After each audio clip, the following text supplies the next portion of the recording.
Hi, this is Mike Renato with Athletic Motion Golf.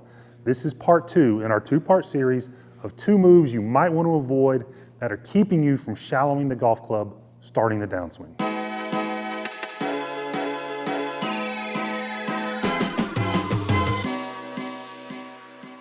So the second move that can kind of undermine you shallowing the club shaft early out of the transition really happens down here by the ball.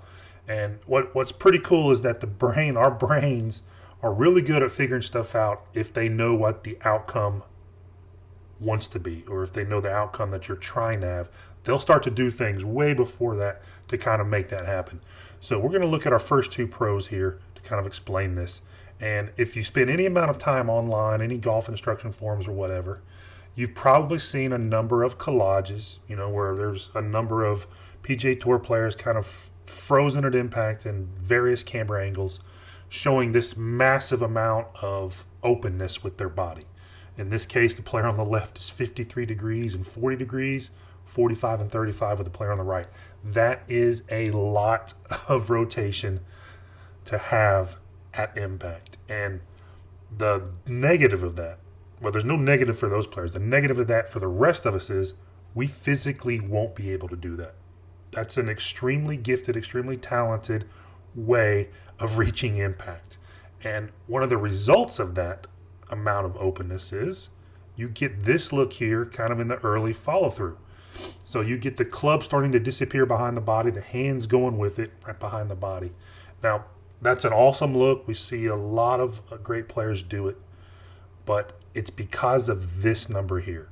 And if you're like most amateurs, you're like most golfers who work for a living, who probably sit at a desk sometime during the week, these numbers get extremely, extremely difficult to do, and which makes this look almost unattainable.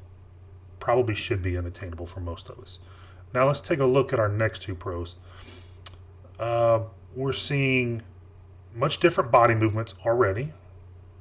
Again, the clubs are still moving the same, but we're seeing much different body movements. Then we get to impact and we see why. 26-24 on the left, 28-11 on the right. Now, just to be clear, these 2 golf swings that you're looking at have combined for over $45 million in winnings on the PGA Tour. So these, even though these 2 players don't demonstrate the insane amount of rotation that our first 2 golfers had, these are still 2 highly, highly functional golf swings, really effective golf swings. And they're doing it without a ton of rotation. They still have good rotation. They still have a modest amount of rotation relative to the first 2 golfers, but it's not needed. And then we see the kind of early finish here, how it's quite a bit different. None of these clubs, none of these hands are disappearing behind the body because they didn't have all this rotation pulling those things through there.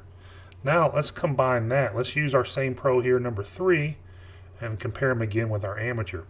So we already know this amateur 1 was attempting to take the hand path out on the start of his transition, on the start of his downswing, and that certainly steepened the shaft early.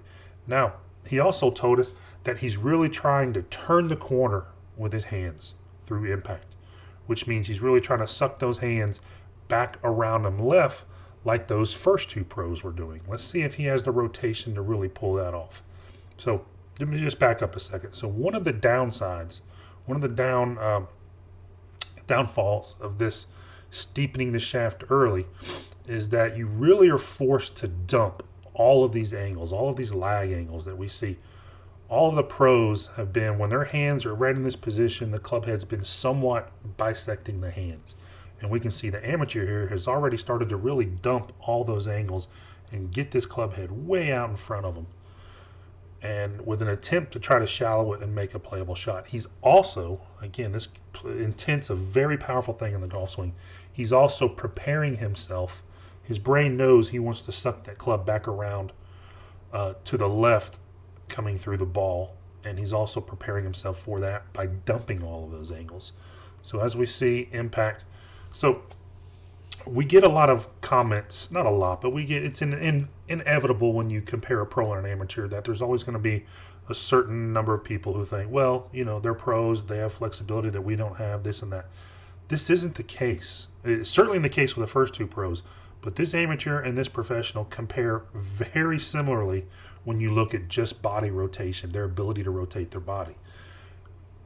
But watch what they do coming through impact. The pro is not trying to suck the club around him. The amateur is, and you can see how it kind of retards what he's doing with the club through impact, what he's doing with his release to kind of make that happen. Again, the brain's trying to do everything it can to help him do that and make the body kind of force the body into doing certain things that he really physically wasn't prepared to do with these numbers here. So that's, again, shutting the face prematurely, getting him a path that's out to the left, and it's giving him those nasty pulls and pull hooks. So his intent, one, to start the downswing with taking the hand path out, steepening the shaft early, and then his next intent, which possibly even more damaging, is to really suck that club back in around him to get that kind of coveted look we saw in the first two pros. Those two things combined are giving him a nasty array of golf shots that are, for the most part, unplayable.